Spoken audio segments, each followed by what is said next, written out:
Մտնոլորտում երկու ձգողության շնորհիվ արավային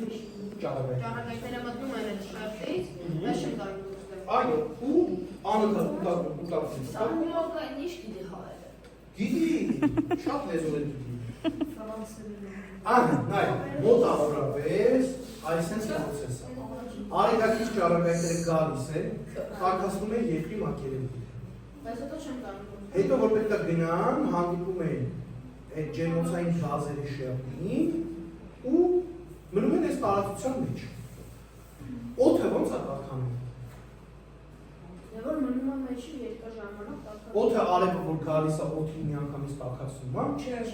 ժամանակի ընթացքում։ Ինչպես։ Տղաները ակտիվ են, աղջիկները պասիվ։ Տաքանում։ Չէ։ Օդի արևի ճառագայթը, որ օդի մեջով գալիս է, ինքը տաքացնում է այդ ընթացքում։ Այդ ընթացքում չէ, բայց օրինակ որոշ ժամանակ կարող է անցնի ու արդեն երկրի իր մեջ կպահի այդ արևը։ Մինչև արևի ճառագայթները արդեն ականում են։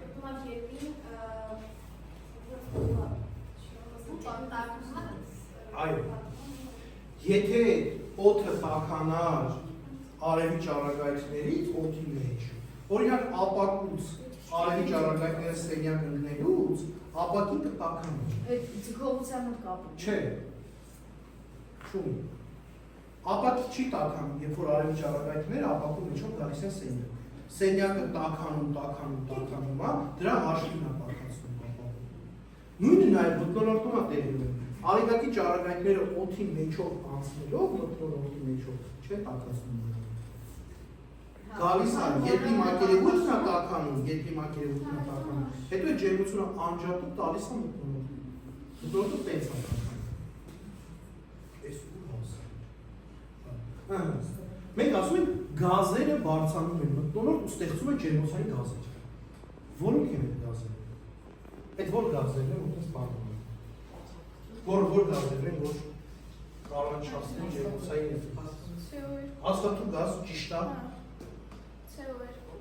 CO2, այդ ասել CH4։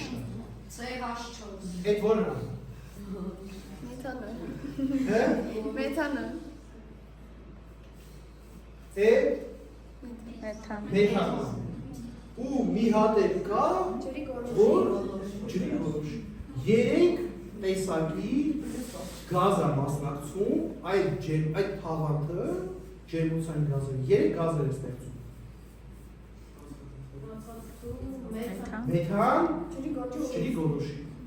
Աստղաթու գազ, մեթան, ջրի գոլորշ։